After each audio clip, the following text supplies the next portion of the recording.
خاموش رہنے کے بعد سیال نے اسے توڑا۔ میں نے آپ کو بہت مس کیا معروف، بہت زیادہ۔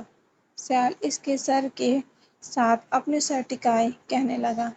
میں نے بھی سیال آپ کو بہت مس کیا، ماہی نے مختصر جواب دیا کیونکہ وہ سیال کو محسوس کرنا چاہتی تھی۔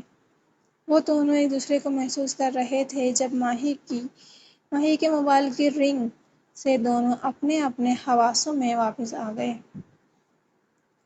ماریہ کا نام اسکرین پہ جگمگا رہا تھا تو ماہی نے جلدی سے کال اٹھائی۔ اوکے ماریہ، میں آ رہی ہوں۔ ماہی نے کال اینڈ کی تو سیال نے اپنی گرفت سے آزاد کیا اور سر پہ بوسہ دے کر جانے کا کہا تو ماہی اٹھ کھڑی ہوئی۔ کچھ دور جانے کے بعد وہ اچانک سے پلٹی اور بھاگتی ہوئی سیال کے پاس واپس آئی اور اپنے ہونٹ سیال کے سر پہ رکھے اور چوم کر وہاں سے بھاگ گئی جبکہ سیال اس کی اس حرکت پہ مسکرا دیا۔ ماہی کے جانے کے بعد سیال بھی گھر جانے کے لیے اٹھ کھڑا ہوا۔ وہ اب بے حد پرسکون تھا کیونکہ اب اسے اپنی منزل مل چکی تھی۔ اوہ ہیلو ماہی، کہاں کھو گئی ہو تم یار؟ ماریہ نے ماہی کو کندھوں سے پکڑ کر جھنجھوڑا تو وہ ہوش میں آئی۔ ہاں ہاں۔ ماہی اپنے حواس پہ قابو پاتے ہوئے اسے پکارنے پر بولی۔ کیا ہوا ہے؟ ماہی کون سی گہری سوچوں میں گم ہو تم؟ ماریہ صوفے پہ بیٹھے اس کے ساتھ بیٹھتی ہوئی پوچھنے لگی۔ کچھ نہیں، یوں ہی کچھ یاد آ گیا تھا۔ یہ سب چھوڑو، تم تو شام میں آنے والی تھی نا، اتنی جلدی کیسے آ گئی؟ ماہی ماریہ کے ہاتھ تھام کر ہلکی سی مسکراہٹ چہرے پہ سجائے پوچھنے لگی۔ جاؤں گی واپس یار، بس یہ سامان رکھنے آئی تھی۔ ماریہ بیڈ پہ پڑے سامان کی طرف اشارہ کرتے ہوئے کہنے لگی۔ اوکے میں چلتی ہوں، احمد گاڑی میں ویٹ کر رہا ہے۔ ماریہ ماہی کو سب بتا کر اٹھ کے روم سے چلی گئی۔ اس سے پہلے ماہی دوبارہ اپنے خیالوں میں واپس جاتی موبائل کی اسکرین پہ سیال کا نام چمک اٹھا۔ ماہی نے وقت ضائع کیے بنا کال اٹینڈ کی۔ ہیلو ماہی سیال کے بولنے سے پہلے بول پڑی۔ ہائے، لگتا ہے میری ہی کال کا ویٹ تھا آپ کو، سیال نے مسکراتے ہوئے پوچھا۔ ایسی بات تو نہیں، میں سمجھی ماریہ کی کال ہے اس لیے میں نے نمبر دیکھے بنا ہی کال اٹھا لی۔ ماہی خود پہ قابو پاتے ہوئے کہنے لگی۔ اچھا چلیں آپ کہتی ہیں تو مان لیتے ہیں۔ یہ بتائیں کیا کر رہی ہیں آپ؟ سیال نے بات کو بدلتے ہوئے ماہی سے پوچھا۔ آپ کو یاد؟ ماہی کہتے ہی رکی اور اپنی زبان دانتوں تلے دبا لی۔ واہ، تو آپ مجھے بتا دیتی میں آپ کے پاس ہی آ جاتا، سیال نے ماہی کی بات پہ مسکراہٹ کو دبا کے کہا۔ میں آؤں گا ضرور، پر آپ کو لینے کے لیے کچھ ہی دیر میں آپ ریڈی ہو جائیں۔ سیال نے ماہی کو اپنے آنے کا بتایا تو ماہی بھی کھل گئی۔ سچ میں؟ آپ آ جائیں، میں ابھی ریڈی ہو جاتی ہوں۔ ماہی خوشی سے بولی تو سیال بھی اس کی بات پہ مسکرا دیا۔ سیال نے خدا حافظ کہہ کر کال کٹ کر دی تو ماہی بھی تیار ہونے کے لیے اٹھ کھڑی ہوئی۔ سیال کی گاڑی گھر کے باہر کھڑی تھی جبکہ ماہی ایک آخری بار خود پہ نظر ڈالتی روم سے نکل گئی اور جلدی سے سیال کی گاڑی کی طرف بھاگی۔ ماہی کے گاڑی میں بیٹھتے ہی سیال اپنی آنکھیں جھپکانا بھول گیا۔ سیال؟ ماہی کتنی ہی دیر سیال کو اپنی طرف دیکھتے ہی اسے پکارنے لگی۔ ہاں۔ سیال نے اپنی نظر کو ماہی سے ہٹانے کی ناکام کوشش کی۔ چلیں بھی اب یہیں بیٹھ کے آپ کو مجھے تکنے کا ارادہ ہے کیا؟ ماہی سیال کو دیکھتے ہی کہنے لگی تو سیال نے اپنی نظریں ماہی سے ہٹا کر گاڑی اسٹارٹ کی۔ اپنی مقررہ جگہ پہ پہنچ کر سیال نے گاڑی روکی۔ گاڑی سے اترتے ہی سیال ماہی کی طرف بڑھا اور دروازہ کھول کر اسے باہر نکالا۔ ماہی آس پاس دیکھنے لگی، جگہ شہر سے دور تھی اور ویران بھی۔ ماہی نے سیال کو دیکھا تو سیال نے ماہی کا ہاتھ تھام کر اسے اپنے ساتھ چلنے کا اشارہ کیا۔ سیال، ہم کہاں آ گئے ہیں؟ یہاں تو کچھ بھی نہیں ہے، بالکل ویران ہے اور اندھیرا بھی ہو رہا ہے۔ ماہی سیال کے ساتھ چلتے ہوئے پوچھنے لگی تو سیال نے وہیں رک کر ماہی کو دیکھا اور اپنا رومال اس کی آنکھوں پہ باندھ دیا۔ سیال، یہ کیا ہے؟ آپ اسے کیوں باندھ رہے ہیں؟ میں کیسے چلوں گی؟ میں تو گر جاؤں گی۔ ماہی رومال پہ ہاتھ پھیرتے ہوئے کہنے لگی، میں ہوں نا، میں آپ کو گرنے نہیں دوں گا۔ سیال نے ماہی کو کندھے سے تھام کر اسے کہا تو ماہی بھی مسکرا دی۔ کچھ ہی دور جا کر سیال رکا اور ماہی کی آنکھوں سے رومال کو اتارا۔ ماہی کو اپنی آنکھوں پہ پل بھر یقین نہ آیا تو وہ پلٹ کر سیال کو دیکھنے لگی۔ سیال کی مسکراہٹ پہ ماہی کی آنکھیں نم ہو گئیں۔ ماہی پلیز، رونا نہیں، پلیز یار۔ سیال ماہی کے چہرے کو اپنے ہاتھوں میں لیتے ہوئے کہنے لگا۔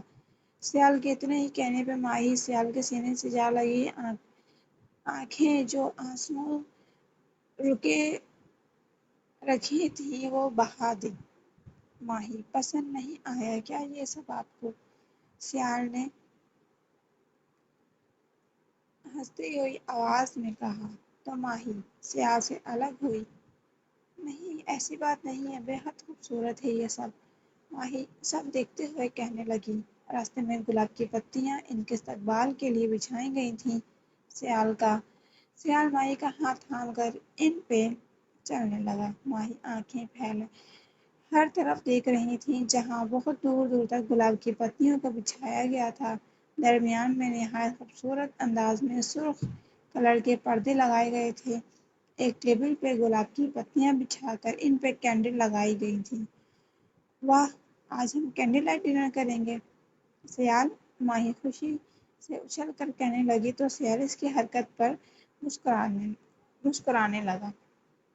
جی، سیال مختصر سا جواب دیتا ایک طرف بڑھا اور سونگ چلانے لگا۔ سونگ کی آواز سے ماحول اور بھی دلچسپ ہو گیا۔ سیال ریموٹ لیے ماہی کے پاس آ گیا۔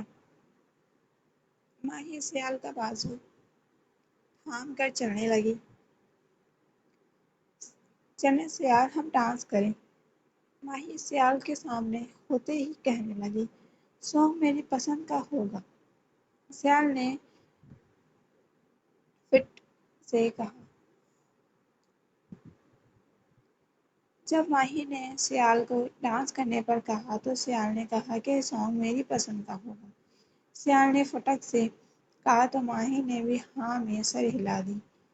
ماہی نے ایک ہاتھ سیال کے کندھے پہ رکھا اور دوسرا ہاتھ سیال کے ہاتھ میں تھما دیا۔ سیال نے سونگ پلے کر کے اپنے ایک ہاتھ سے ماہی کو کمر سے قریب کیا۔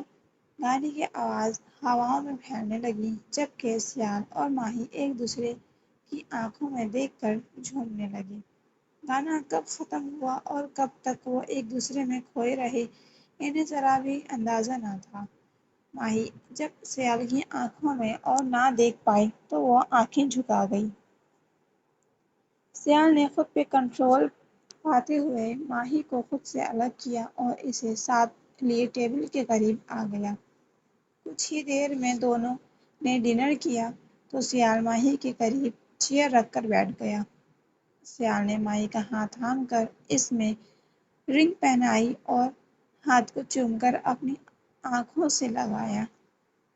ماہی کا دل زور سے دھڑکنے لگا، جبکہ سیال ماہی کے دونوں ہاتھوں پہ اپنی انگلیاں چلانے لگا۔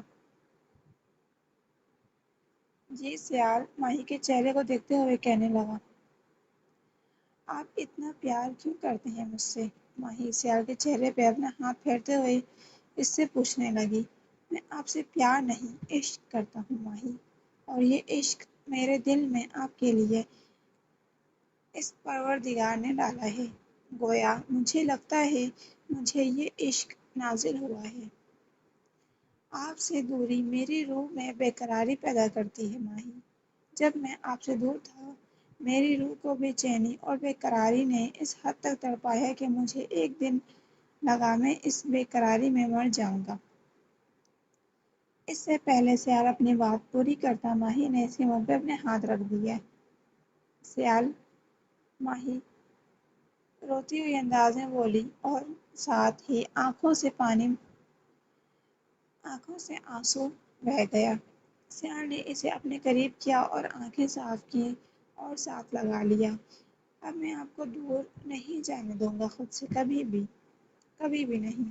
ماہی اس کے ساتھ لگے ہوئی کہنے لگی تو سیال نے اس کے سر پہ اپنے ہونٹ رکھے۔